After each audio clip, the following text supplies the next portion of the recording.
Hello, namaste students. Today we will be discussing about a very important respiratory system case. Okay. Before going into the discussion of today's respiratory case, I want to tell one point about bronchial asthma which we discussed last class.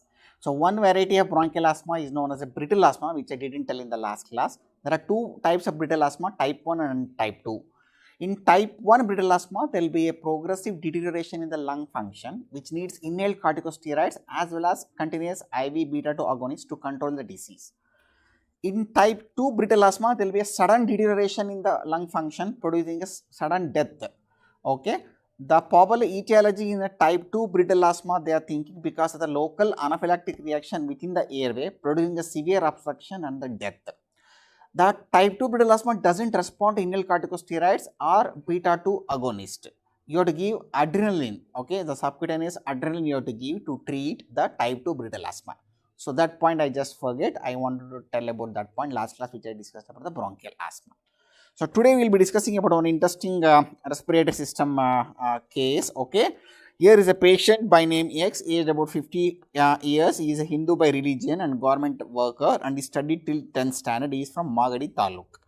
History is given by himself and it is reliable. Coming to the presenting complaint, fever is present since last 6 months, cough with expectoration since last 6 months, weight loss since 2 months, breathlessness since 1 month. I repeat the presenting complaint, fever since last 6 months, cough with expectoration since last 6 months, weight loss since last 2 months, breathlessness since last 1 month. Coming to the history of presenting complaint, patient was apparently normal 6 months back when he had noticed fever which was insidious in onset and gradually progressive. Fever is low grade, it is intermittent and there is the evening rise of temperature.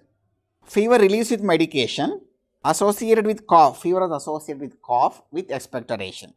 Fever is not associated with any rashes or joint pain. Neither fever is associated with any drug intake which to rule out drug fever or any seizures or headache to rule out any intracranial infection.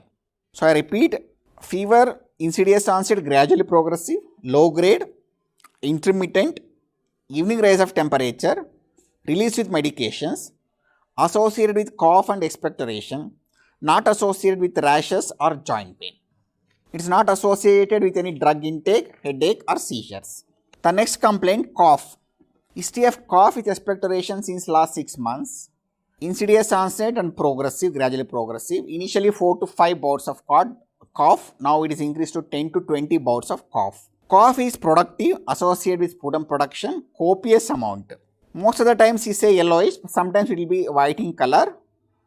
Whenever it is white in color, it is mucoid in consistency. Whenever it is yellowish, purulent in consistency. It is not foul smelling.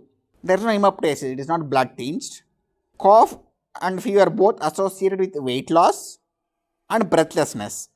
Cough is not associated with any drug intake. There is no diurnal or postural variation.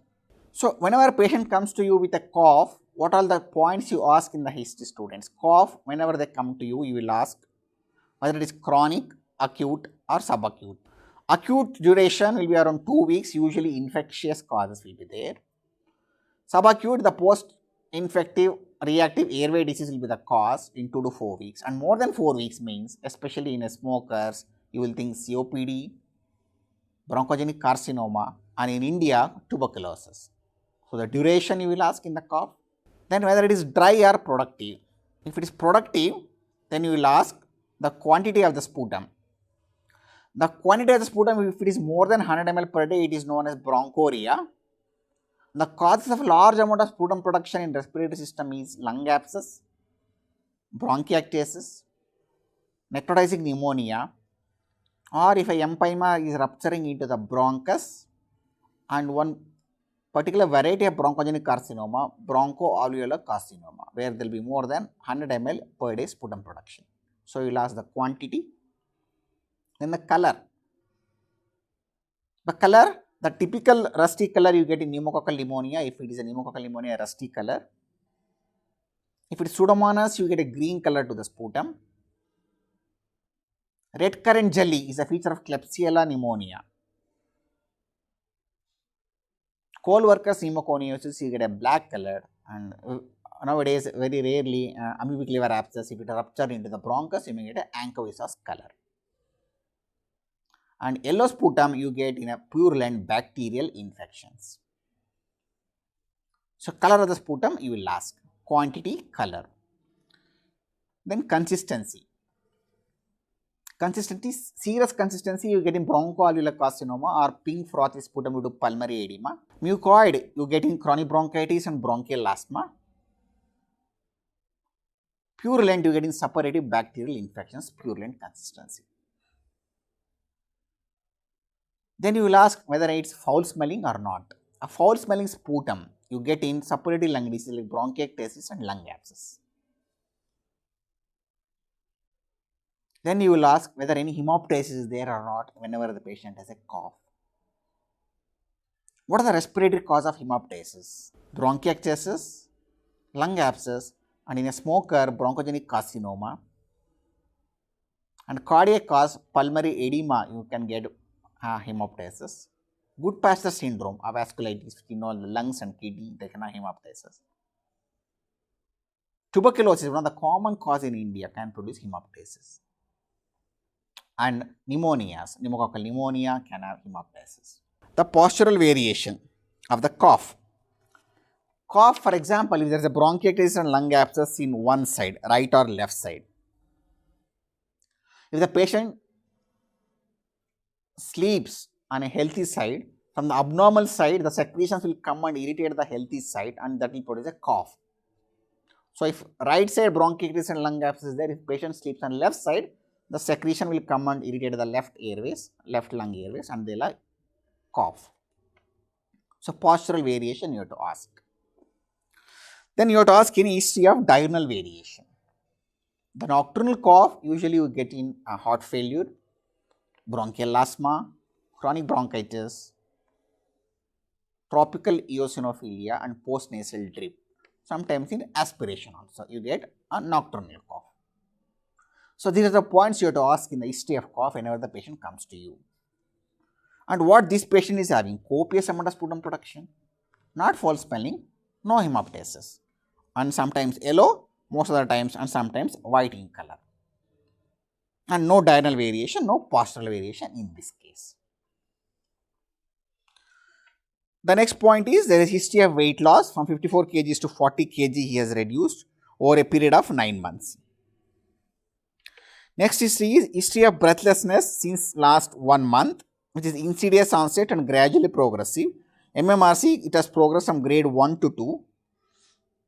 So, breathlessness aggravates on exertion and relieves with rest. So, it is the insidious onset, gradually progressive breathlessness. What are the respiratory causes you will consider if the insidious onset, gradually progressive? COPD is one of the causes which we will consider insidious onset and gradually progressive. Interstitial lung disease is another cause, insidious onset and gradually progressive. Suppose it comes with a sudden onset of breathlessness, you consider pulmonary embolism, acute severe asthma, pneumothorax, tension pneumothorax, left heart failure with pulmonary edema, and foreign body obstruction in a child. But here it is insidious onset, gradually progressive, breathlessness since 1 month is giving history, MMRC grade 1 to 2. So, you know how to grade the MMRC. Grade 0 is breathlessness and very severe exertion. Grade 1 is breathlessness and walking up the hill or on a level ground hurrying. Grade 2 is walking lesser than his peer age group. Grade 3 is lesser than 100 yards and grade 4 is limited activities also. MMRC grading of breathlessness. And breathlessness history, here breathlessness is not associated with any swelling of the feet, cyanosis, or no history of any blood in the motion, just to rule out anemia, whether it can produce breathlessness. And there is no cardiac symptoms like syncope, chest pain or palpitation, because to rule out cardiac cause of breathlessness. And one important symptom which you should ask in breathlessness to rule out from a cardiac or a respiratory is orthopnea and PND. So, here patient does not give any history of orthopnea or PND. So, breathlessness is not suggestive of any cardiac etiology. Patient says sometimes he gives history of any tightness in the chest. Coming to the past history, a very important past history is there. Patient is a known tuberculosis patient 1 year back, for which he took 6 months course of treatment. He is a known diabetic since 5 years and is on treatment. No history of any previous surgeries. He says he developed chest pain 1 year back, for which he consulted a doctor, at which he was being diagnosed to have tuberculosis. So, there is a past history of tuberculosis, very important, students. With that history, what could be the cause of his cough and breathlessness, you have to think. Okay. Coming to the personal history, he takes a mixed diet. He says he is a smoker since 10 years. He takes half packet, so around 5 pack years it comes. He does not consume alcohol. Bowel and bladder is regular. Sleep is normal, and there is no high risk behavior. Coming to the family history, he is married, he has 2 children, one is 27-year-old, another is 22-year-old, and he has a large amount of sputum production, copious amount of sputum production with a past history of tuberculosis. So, one of the DD what we will consider here is as a post-tubercular complication, bronchiectasis. So, family history comes relevance very important here, becomes more relevant here, because some of the familial diseases can produce bronchiectasis like cystic fibrosis, alpha-1 antitrypsin deficiency and cardiogenic syndrome. So, treatment history is on oral hypoglycemic drugs. He took ATT for 1 year back for 6 months. So, that is a treatment history. So, coming to the analysis of the history. Here is a 50-year-old male who came with a history of fever since 6 months, large amount of sputum production since 6 months and history of breathlessness since 1 month, and is a known tuberculosis patient. What are the possibilities you can consider in him? It could be reactivation of tuberculosis because he gives history of fever since last 6 months, reactivation of tuberculosis. But there is a large amount of sputum production. So, what could be the complication of tuberculosis producing that large amount of sputum production? Could be a post-tubercular bronchiectasis or a tubercular cavity which is getting infected, lung abscess. And what could be the cause of breathlessness, insidious onset and gradually progressive? Could be a tubercular pleural effusion is a possibility. That could be the cause of breathlessness, insidious onset, gradually progressive since 1 month. So, what are the complications tuberculosis post-tuberculosis can occur? Tuberculosis can produce the complications. Pleural complications, it can produce, the cavity can rupture producing a pneumothorax. A pleural effusion can be there because of tuberculosis. Post-tubercular bronchiectasis, a lung abscess, a cavity can get secondarily infected producing lung abscess. Allergic bronchopulmonary aspergillosis, a fungal growth can occur in the cavity, and a tuberculosis can go for a right heart failure or a scar carcinoma. A fibrosis can produce a scar carcinoma. These are the complications of a tuberculosis which can develop. So, here probably we can consider the 2-3 diagnoses. One is could be a reactivation of tuberculosis because of fever, a post-tubercular bronchiectasis, large amount of sputum production, a lung abscess is a possibility as a fever and large amount of sputum production, and breathlessness could be a tubercular pleural effusion. Let us see an examination what he is having. This is a history discussion, differential diagnosis. Coming to the general physical examination, patient is conscious and oriented. His height is 168 centimeter, weight is 56 kgs, BMI is 19.8. Temperature is 98.6 degree Fahrenheit, pulse is 81 beats per minute, regular. Blood pressure is 140 by 80 mm of Hg. Coming to the top to bottom examination. So, students, in this case, particularly respiratory system, what are the general physical examination you will examine? Okay, first is pallor. Kan male nodi. There is no pallor. Okay. So, what are the cause of anemia in respiratory disease? Suppose if there is a massive hemoptysis, they can develop anemia, or if there is a large amount of sputum production like in him, can produce malnutrition and they can develop anemia. So, pallor. Next is, let us see icterus.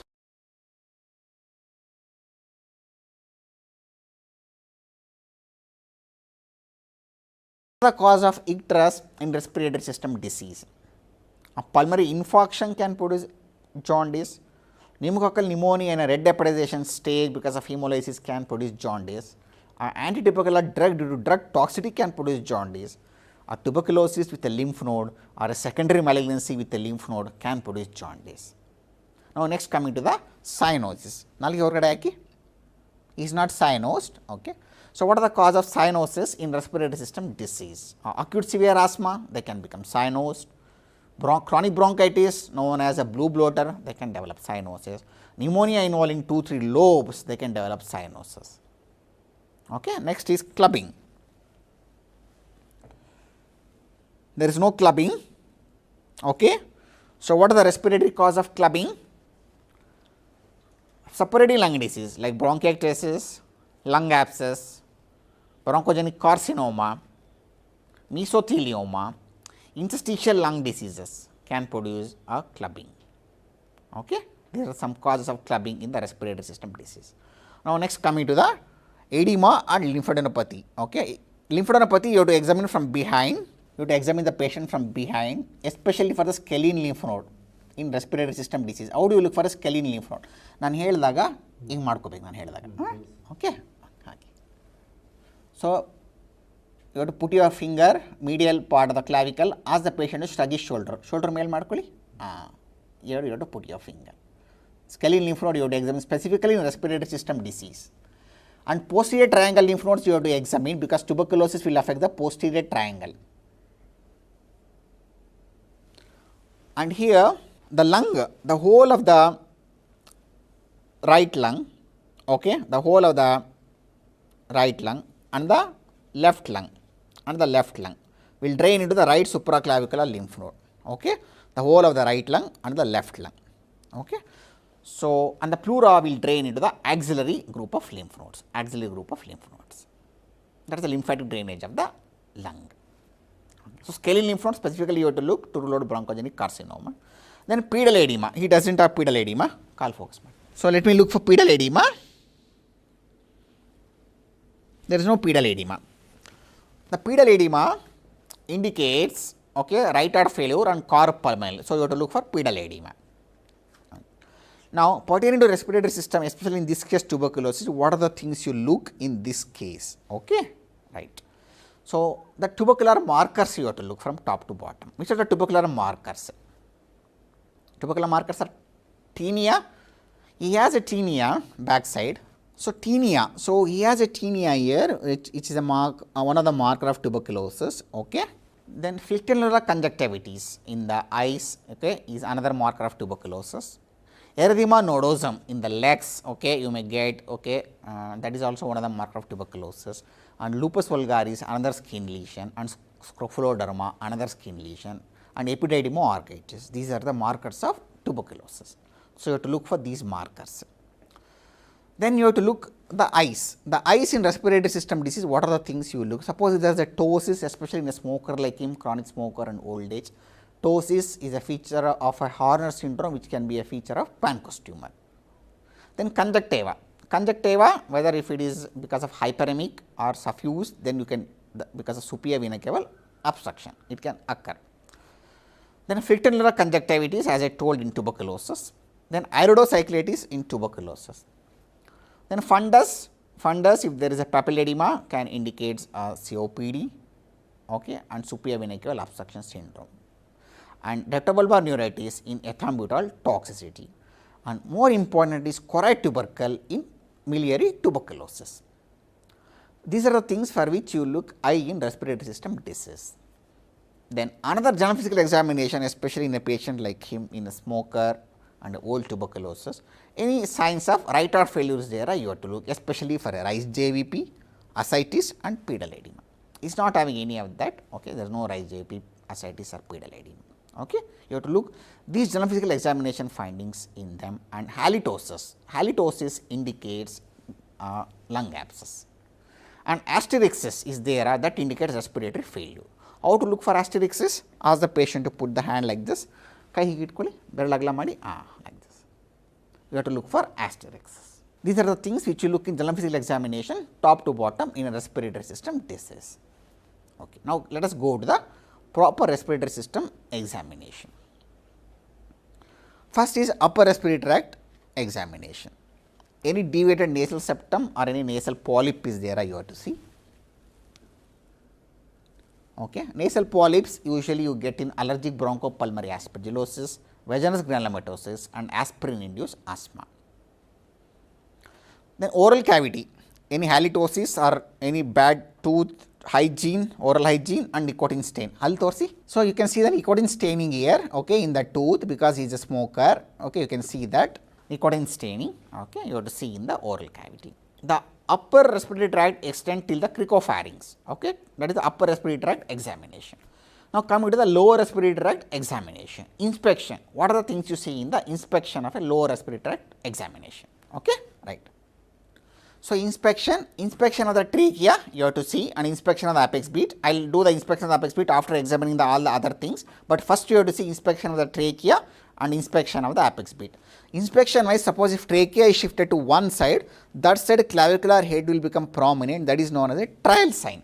Why you get that? Because the pretracheal fascia will split and it engulfs the sternocleidomastoid. That is why whichever side trachea is shifted, that side trial sign will become positive. Here trachea is central, it is not deviated to any of the side. Apex beat, I will make him lie down and I will show how to look for the apex beat. Okay. Then after that, you have to look for any drooping of shoulder is there. And there is no drooping of shoulder, both the shoulders are at the same level. You have to look for that.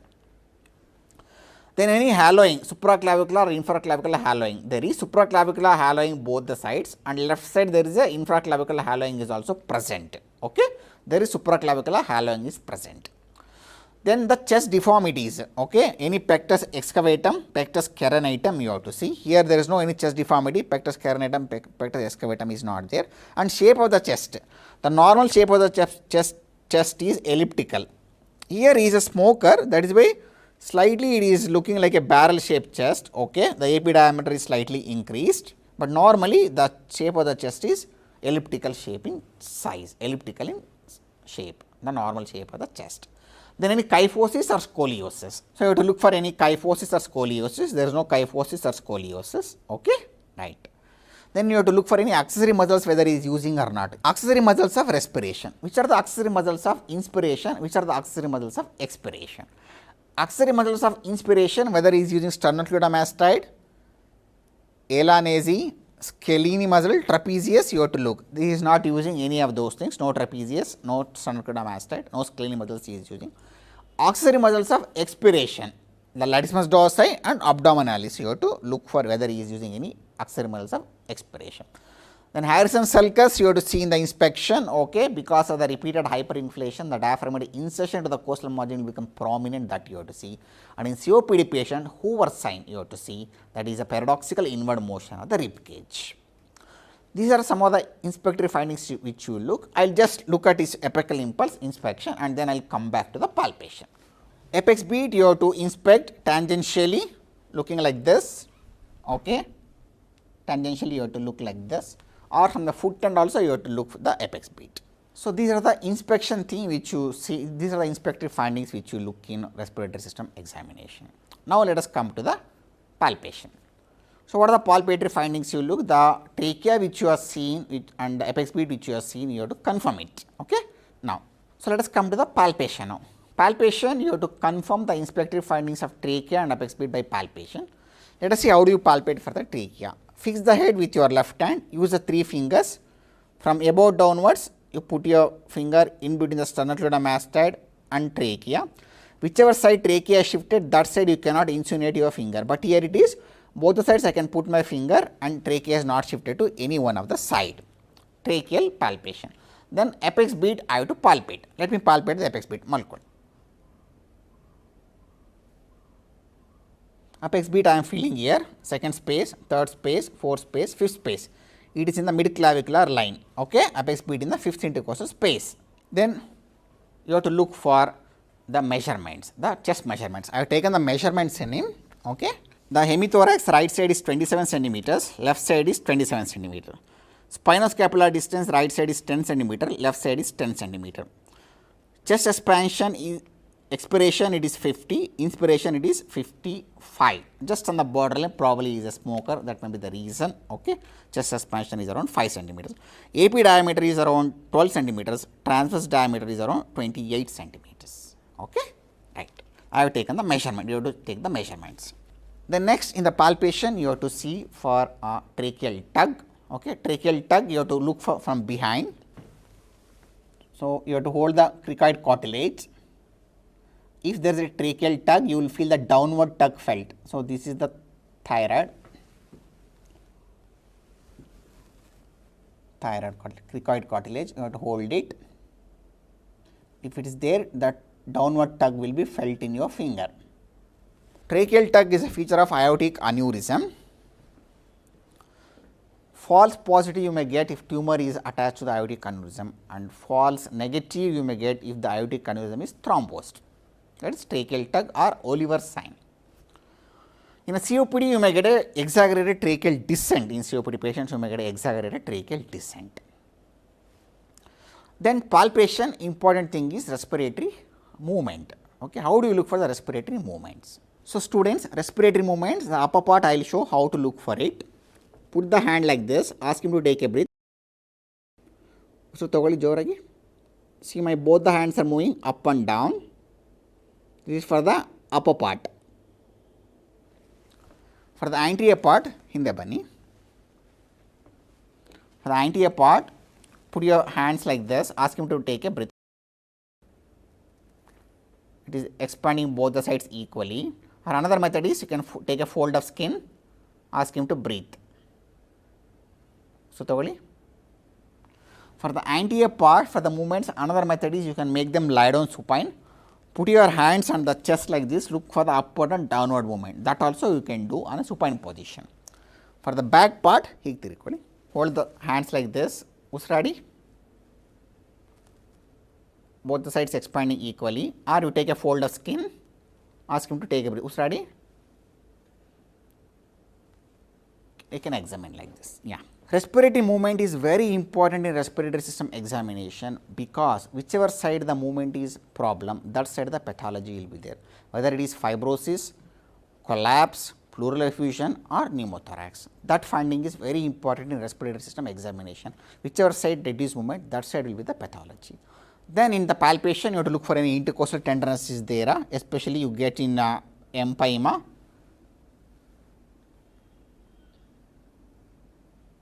Okay, intercostal, and if there is any subcutaneous emphysema is there, you have to look. And in palpation, even you can feel sometimes the palpable pleural rub known as a friction fremitus, or a palpable rhonchi and a crepitation known as tactile fremitus. You may get that. Okay, friction fremitus and tactile fremitus. Next is vocal fremitus. Okay, the vocal fremitus, you have to put your ulnar border of the hand on the chest, ask him to say 1, 1 or 99, whether you can feel it or you have to see it. Really? 1, 1, 1, 1, 1, 1. Okay. ಕೈ ಹೀಗೆ ಇಟ್ಕೊಳ್ಳಿ ಒಂದು ನಿಮಿಷ, ನಾನು ಇಟ್ಟಾಗ ಹಿಂಗೆ ಇಟ್ಕೋಬೇಕು. 1, 1 ಅಂತ ಹೇಳಿ 1, 1 ಅಲ್ಲ ಇಟ್ಟಾಗ ಮಾತ್ರ 1, 1, 1, 1, 1, 1. ಆ ಸೈಡ್ ತಿರ್ಕೊಳ್ಳಿ. ಫುಲ್ ತಿರ್ಕೊಳ್ಳಿ ಆ ಸೈಡ್. ಕೂತ್ಕೊಳ್ಳಿ, ನಾನು ಇಟ್ಟಾಗ 1, 1 ಅಂತ ಹೇಳಿ 1, 1, 1,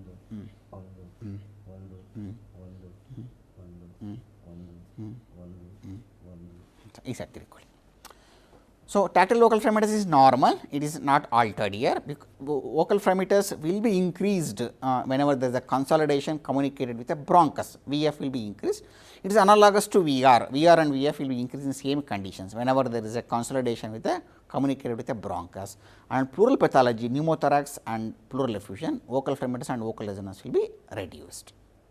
Okay. So, tactile vocal fremitus you have to see. So, these are the palpation findings which you will look. Now, next coming to the percussion. I will percuss the each area, 2 areas. Let me see what findings I will get. How to percuss the apex part. Upper part you have to go from behind.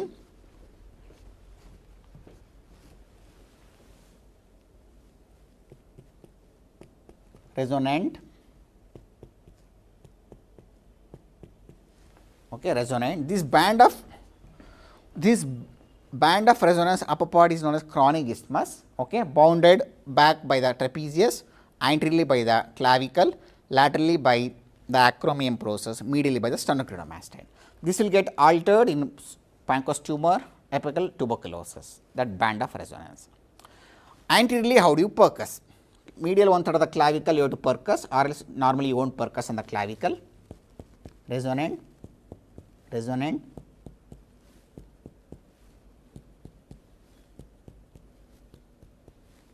resonant. While percussing, the hand should be like this beside the body. While percussing for the axilla, the hand should be held back.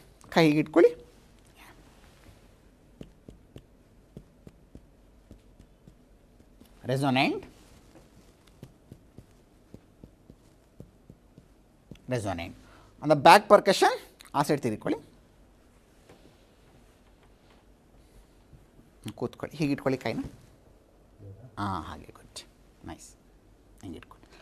Yeah, while percussing for the back, hand should be held like this, okay, and then start percussing.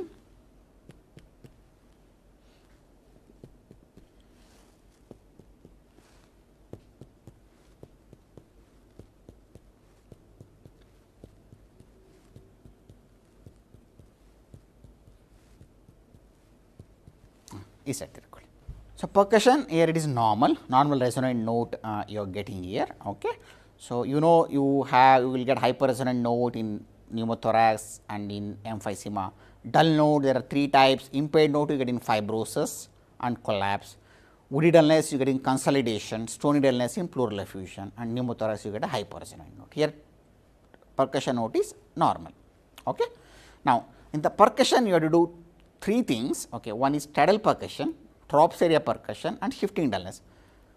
Shifting dullness here probably does not arise, okay, because we are not thinking any hydropneumothorax in this patient. Okay. At least tidal percussion on trops area I will just percuss and show. Okay. First you have to percuss the liver dullness in the 5th intercostal space, where the normal. Let us see where the space, this is first space, second, third, fourth, fifth, sixth.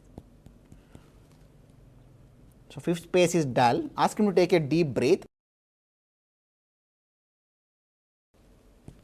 This became resonant after taking deep inspiration. So, whichever space you get the dullness, right side mid clavicular line, after taking the deep inspiration, that dullness if it becomes resonant, okay, then the liver is moving properly, diaphragm is moving properly. Okay. That dullness what you got is due to the liver pathology, if that dullness not become resonant. Suppose if the dullness persists even after taking deep inspiration, then the problem is supradiaphragmatic, it is in the lung parenchyma the problem, probably pleural effusion. Okay. Just to distinguish a supradiaphragmatic pathology from infradiaphragmatic, you do the tidal percussion. Let me do the trops area percussion. Malkul.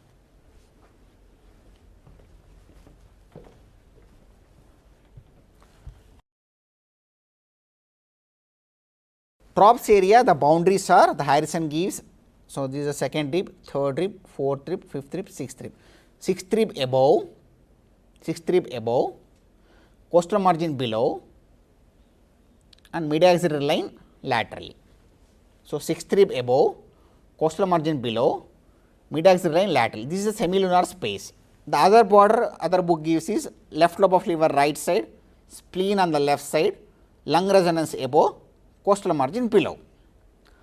The content is fundus of the stomach, which is normally resonant. Let me percuss this top space, resonant. Okay. So, there is no splenomegaly.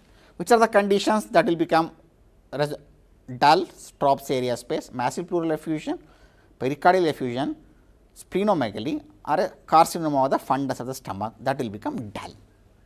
Good. Yes, sir.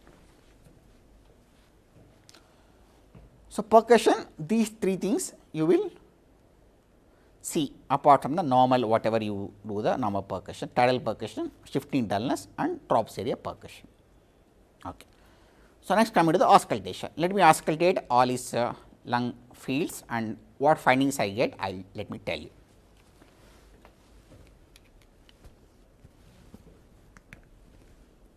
What's right?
Intern ಮಾಡ್ಕೊಳ್ಳಿ.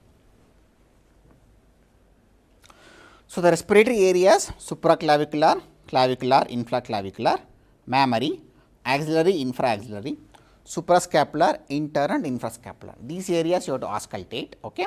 Here everywhere I am getting a normal vesicular breath sound except bilateral infrascapular coarse leathery crepitations are heard. Coarse leathery crepitations are heard bilaterally infrascapular region. That is a hallmark sign of bronchiectasis. Okay. That is the sign which I got on auscultation. The crackles, the audio clip students I have given in after this video, you go and listen to that the crackles audio clip, and whatever the audio clip I have taken in all the respiratory system, the bronchial asthma, bronchiectasis and the cardiovascular system, all the murmurs, okay, it is all from the Littmann library. I acknowledge the Littmann library for all the audio clips I have given in this throughout course. The VSD, ASD, AS, MR, AS, AR and all the bronchial sounds is due to the Littmann library. From that I have taken, I acknowledge the Littmann library for that. Okay. So, here there is a bilateral infrascapular coarse leathery crepitation. What is the mechanism of crepitation? The crepitation, some say the air will go through the fluid filled alveoli, that is the reason for the crepitation, but crepitation even you get in interstitial lung disease. So, that is why they say that is not the mechanism, the sudden opening up of the alveoli is the mechanism. So, both the mechanisms are accepted, both the schools of thoughts are there between crepitation mechanism. Can it be a rub? Rub also will be heard like same thing. So, for that I have to ask the patient to cough and whether any alteration is there I have to see. Let me see that. ಹಾಕ್ತಿರಿಕೊಳ್ಳಿ.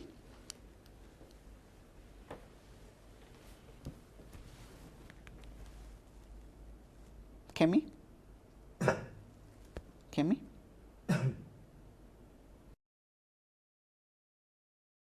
So, what are the difference between a crepitation and a rub? A rub will be associated with pain.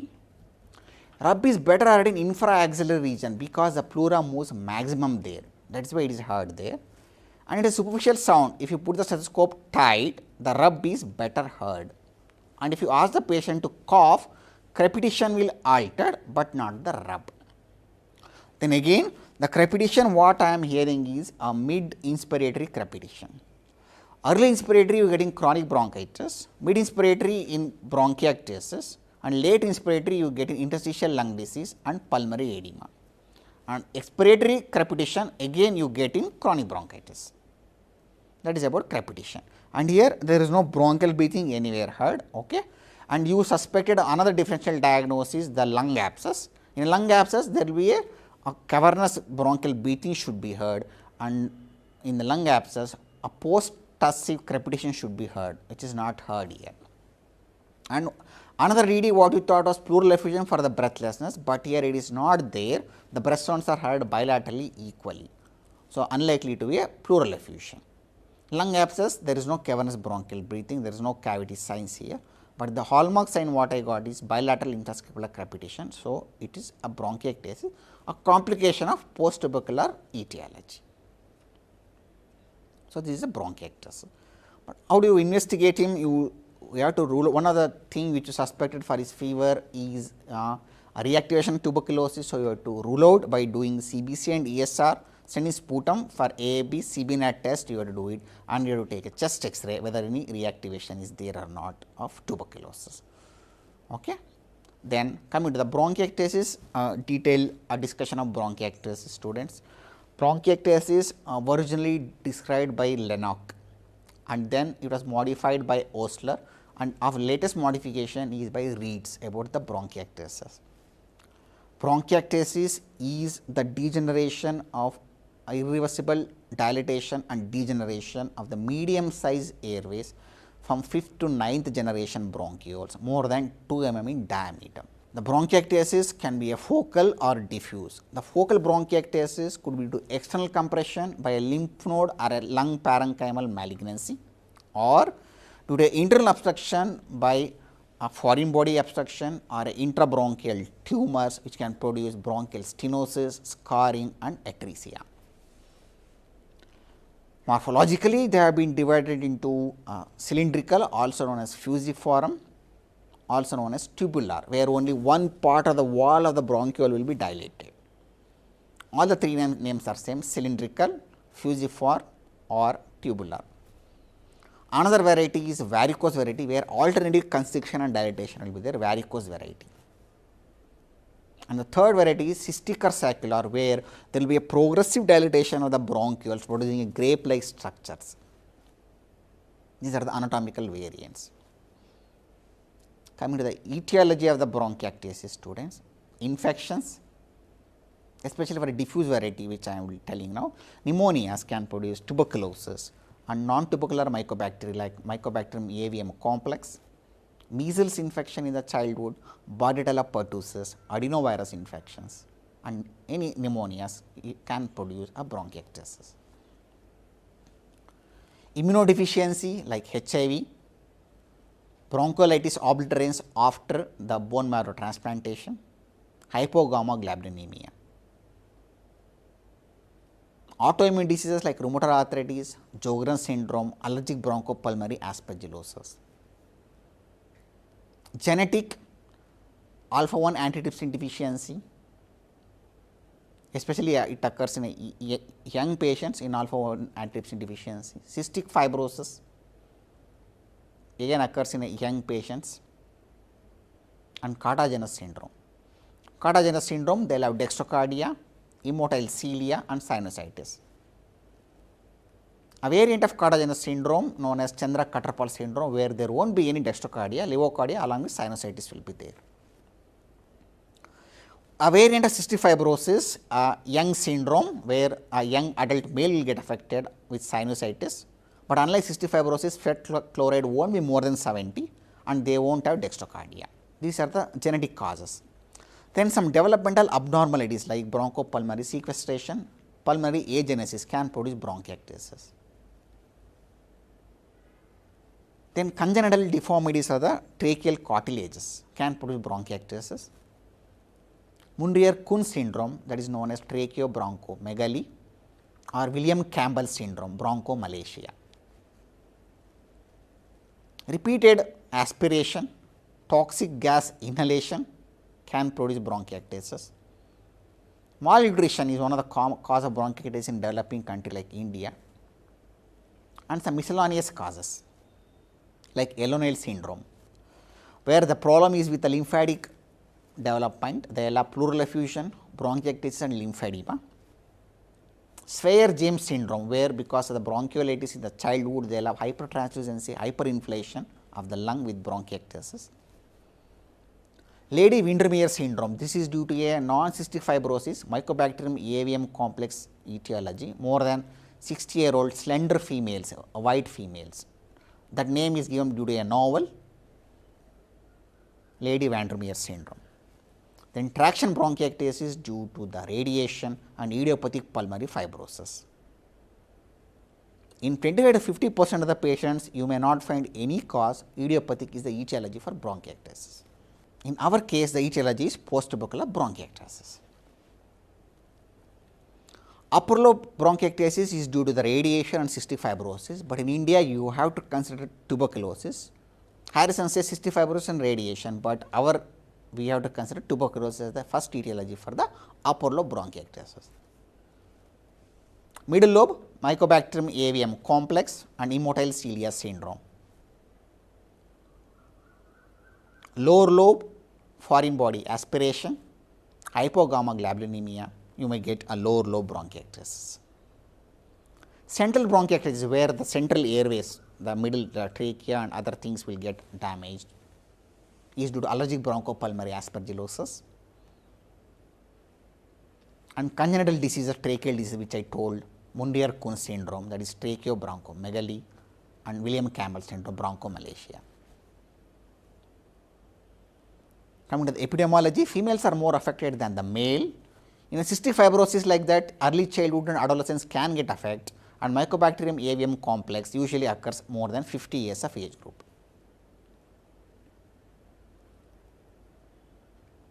Coming to the pathophysiology and pathology, there will be a decreased mucociliary clearance either due to the pneumonia like Mycoplasma pneumonia, Pseudomonas aeruginosa, Bordetella pertussis, along with immotile cilia syndrome. That secretion pool will stimulate the inflammatory cells. So, there will be a small airway inflammation which will damage the large airways. So, small airway inflammation which damage the large airways. There will be increased proteases which release the oxygen free radicals. Neutrophil elastase will be inhibited by antiproteases which is a alpha 1 antitrypsin. So, because alpha 1 antitrypsin is deficient, neutrophil elastase is not inhibited, that will destroy the bronchioles. Coming to specifically for tuberculosis, it can produce focal as well as diffuse. Focal due to the lymph node obstructing the bronchus, or a lymph node can erode through the bronchus producing a bronchiolith. If parenchyma is involved by the tuberculosis, it can produce a diffuse bronchiectasis. The middle lobe can affect in tuberculosis producing middle lobe syndrome or a Brock syndrome with bronchiectasis. The middle lobe bronchus is most commonly affected because it is small and long and it comes at a right angle. It is surrounded by the lymph nodes which can obstruct the middle lobe, and it is not connected with the upper lobe and lower lobe by ventilation. These are the reasons why middle lobe will get affected more frequently in tuberculosis producing a Brock syndrome and bronchiectasis. So, students, there are a lot of cases of tuberculosis you see, but not all will develop tuberculosis bronchiectasis. Why? What is the reason? For example, if there is some other cause like alpha 1 antitrypsin deficiency or some pneumonia, the incidence of developing bronchiectasis is more compared to tuberculosis. The reason is that tuberculosis affects the upper lobe because the gravity, the secretions are nicely secreted put out of the body. That is why the secondary infection and bronchial destruction is uncommon, even though radiologically they may show some abnormality. That is the reason tubercular bronchiectasis is very rare compared to the maximum number of cases of tuberculosis present in the country. Coming to the clinical features, they will have a large amount of sputum production. Earlier, depending upon the sputum production, they used to classify the bronchiectasis as mild, moderate and severe. Less than 10 ml is known as a mild, 10 to 150 ml is moderate, more than 150 ml of sputum production is severe case of bronchiectasis. The sputum can be a foul smelling and you get a 3-layered sputum. The upper will be serous, the middle one will be a mucus, the lower one will be a purulent if you keep the sputum for 24 hours. 3-layered sputum. Tubercular bronchiectasis can present like a bronchiectasis sicca, where they will have hemoptysis rather than the sputum production. Bronchiectasis sicca. 2 to 3% of the bronchiectasis patients will have clubbing. 2 to 3% will have clubbing. And the other clinical findings which you have to look in the other system apart from respiratory system is abdominal system examination in bronchiectasis. Especially you have to look for hepatosplenomegaly in bronchiectasis because bronchiectasis can go for a secondary amyloidosis which can produce hepatosplenomegaly and albuminuria in the urine. So, any patient in bronchiectasis make a point that you have to palpate for the hepatosplenomegaly, especially to rule out amyloidosis. On auscultation, there will be a crepitation, coarse leathery crepitation will be there. That crepitation will be mid-inspiratory.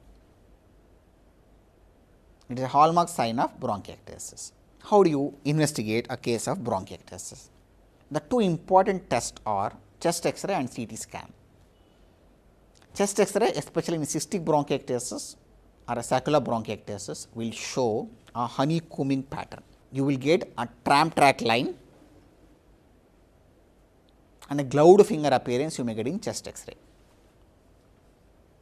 But CT scan is a diagnosis of choice. CT scan again also will show a honeycombing pattern and tram track appearance. Signet ring appearance can be seen in the CT scan. All the findings which are telling honeycomb, tram track, signet ring, I have explained in the PPT after the discussion. Just go through that PPT of the X-ray findings and CT scan findings. The bronchiole diameter, if it increases more than 1.5 times than the corresponding arterial vascular diameter, that is the criteria for the bronchiectasis in CT. So, the corresponding vasculature, the bronchiole should be more than 1.5 centimeter size, then only it is diagnosed as bronchiectasis. Then one more CT finding in bronchiectasis is there will be absence of the tapering of the bronchioles. Normally, bronchioles should taper once they go to the pleura, but here there will not be any tapering. You can see the bronchioles still even the less than 1 centimeter from the pleura, which are dilated, elongated and damaged, along with the secretions within the bronchioles known as a Tree in bud appearance. Tree in bud appearance also I have given a PPT, just see that. So, signet ring, tram track, honeycomb, gloved in finger, tree in bud appearance. These are the X-ray and CT findings you get in bronchiectasis. Suppose if there is a hypogammaglobulinemia, you have to send for the immunoglobulin estimation. In alpha 1 antitrypsin deficiency, you have to measure the alpha 1 antitrypsin enzyme level, and in cystic fibrosis, the sweat chloride level you have to estimate, that will be more than 70 in a cystic fibrosis. In the immotile cilia syndrome, electron microscopy of the respiratory epithelium and the sperm you have to see, and a saccharine test. Saccharine test, you will put 0.5 milligrams of saccharin into the inferior turbinate. The normal time to experience the taste is 30 minutes to 1 hour, whereas in immotile cilia syndrome, it will be more than that. In allergic bronchopulmonary aspergillosis, you have to measure the eosinophils, which will be increased, Ig levels will be increased, and aspergil precipitants will be found in the blood. Any focal bronchiectasis, you have to do a bronchoscopy and pulmonary function test. It is one of the obstructive lung disease, pulmonary function test. So, FEV1 by FEC will be less than 1. It is obstructive pattern in bronchiectasis. These are the investigation which you do in bronchiectasis. How do you manage a case of bronchiectasis? Antibiotic therapy for the acute exacerbation with the secondary infection, usually 7 to 10 days of course will be given, but 14 days of therapy is recommended. The two organisms are H. influenza and Pseudomonas aeruginosa. Mycobacterium avium complex, I forgot to tell in CT scan, the Mycobacterium avium complex will produce nodular bronchiectasis. So, Mycobacterium avium complex can be a commensal or a pathogen. How do you distinguish whether it is a commensal or a pathogen? There are criteria for that. Patient should have a clinical feature and radiological feature of Mycobacterium avium complex, plus 2 sputum should be positive, or a clinical and radiological feature plus 1 ball specimen should be positive, bronchoalveolar lavage specimen should be positive, or clinical plus radiological feature, biopsy should show the Mycobacterium avium complex plus 1 sputum culture should be positive, or clinical plus radiological feature, pleural fluid should show Mycobacterium avium complex. Now, treatment for Mycobacterium avium complex is ethambutol, clarithromycin, that is a macular antibiotic, and rifampicin. 1 year you have to give after they become sputum negative. So, usually the duration of treatment will be around 18 to 24 months in a Mycobacterium avium complex. You have to maintain a bronchial hygiene, proper hydration, bronchodilation with a beta 2 stimulants, and hyperosmolar agents. Mucolytic agents, you can give N-acetylcysteine. DNase antidornase is given only in cystic fibrosis, not in non-cystic fibrosis, because mortality is more if you give those mucolytic agents. Steroids are given if there is an autoimmune etiology like rheumatoid arthritis, Sjogren's syndrome, allergic bronchopulmonary aspergillosis. Surgery. Surgery is indicated to prevent the number of exacerbation and more sputum production if there is a massive hemoptysis or a focal cause of bronchiectasis like a tumor or a lymph node, or if there is a Mycobacterium avium complex or aspergilloma, you have to consider surgery. Lung transplantation in a cystic fibrosis, if the FEV1 is less than 30%, you can consider lung transplantation in bronchiectasis. Come to the prognosis. Normally, the FEV1 will reduce by 20 to 30 ml per year, but in bronchiectasis patients, the FEV1 will reduce by 50 to 55 ml per year, like in any other COPD. So, the prognosis is like any other COPD patients. What are the complications of bronchiectasis? It can produce secondary infection and pneumonia. A pneumonia can become a lung abscess, massive hemoptysis, repeated respiratory tract infections, and which can lead to antibiotic resistance. They can have pneumothorax, pyothorax, that is empyema, Metastatic abscess not only in the lung, even brain abscess can occur. And as I told before, secondary amyloidosis, they can have hepatosplenomegaly with secondary amyloidosis. How do you prevent bronchiectasis exacerbation? The preventive therapies. If there is hypogammaglobulinemia, you can replace the immunoglobulins. Smoking, if the patient is having smoking like in him, it has to be stopped, and you have to vaccinate them with influenza and pneumococcal vaccine. And then antibiotic therapy. Antibiotic prophylaxis when it is indicated. If it is more than 3 attacks per year, the antibiotic prophylaxis in bronchiectasis is indicated. And what are the antibiotic therapies you give to prevent the acute exacerbations, acute infections in a bronchiectasis? Daily ciprofloxacin for 1 to 2 weeks in a month is one line of treatment. Everyday macrolide antibiotic or 3 times a week you can give, or 30 days tobramycin inhalation and 30 days off, or rotation of the oral antibiotics you can try, or a rotation of the IV antibiotics you can try. Especially if you are giving a macrolide antibiotic, you have to rule out whether patient is having non-tubercular mycobacterium like MAC, because they develop resistance to macrolide antibiotics. And ECG you have to take before giving a macrolide antibiotic.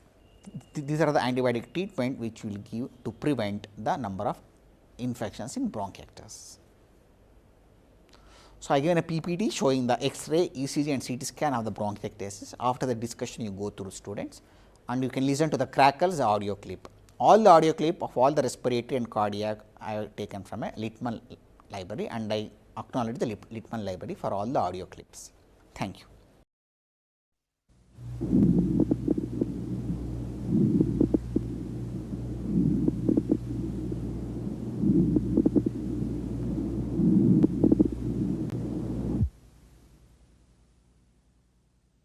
Hello students, we discussed detail about bronchiectasis, the case discussion. So, in the exams they will ask the radiological features, the X-ray, the CT scan they will ask. So, I will discuss some few important points, the radiological feature of bronchiectasis. Okay students, right. So, this is a classic picture of a X-ray showing the honeycombing, students. Here you can see the dilated bronchioles showing in the extensively in both the lung fields. Okay, the classic honeycomb appearance you can see here in this X-ray, students. Okay, right. So, next is the CT scan here. The CT scan showing a classic honeycomb appearance, students. Here we can make out in all these fields the dilated bronchioles showing a classic honeycomb appearance. In a CT scan, if the bronchioles is dilated more than 1.5 centimeters corresponds to the adjacent to the blood vessels, then it is a diagnostic of bronchiectasis. Okay students, right. So, next here you can see in the X-ray the tram track appearance. Here you can see the tram track appearance in the X-ray, okay, in the bronchiectasis. X-ray showing a tram track appearance. So, here a CT scan, students, CT scan showing a tram track appearance. So, this is a railway track, the tram track, how in the CT scan. So, here you can see this is, here you can see tram track, the red marked tram track appearance in a CT scan. Okay students, right. So, next here also in the CT scan you can see the tram tracks. Tracks here you can make what, students, nicely the tram tracks. Okay, tram tracks in the CT scan showing in a bronchiectasis. Then in X-ray showing a gloved finger appearance. Here you can make out the gloved finger appearance, students, the gloved finger appearance. Okay, right. Next, in a CT scan showing a signet ring. This is a signet ring, how it appears, the dilated bronchioles. Here you can see the signet rings, the rounded the bronchioles giving a signet ring appearance. Next, the last one is a tree bud appearance. Tree bud appearance, normally the bronchioles, okay students, from the pleural surface, they will cut off from 1 centimeter only. Okay, but in bronchiectasis they will extend till the pleural surface with the secretions inside, giving a tree bud appearance. Okay students, so here we can, this is a tree bud appearance. So in a CT scan I will show how it appears. So this CT scan showing a tree bud appearance. See, normally bronchioles will cut off 1 centimeter below the pleura only, but here you can see till the end Even within 1 centimeter of the pleura, you can see the bronchioles with the secretions inside, giving a tree bud appearance. This is all a tree bud appearance of a bronchiectasis, students. Okay, right. So these are all the radiological features of bronchiectasis which they'll ask in the exams.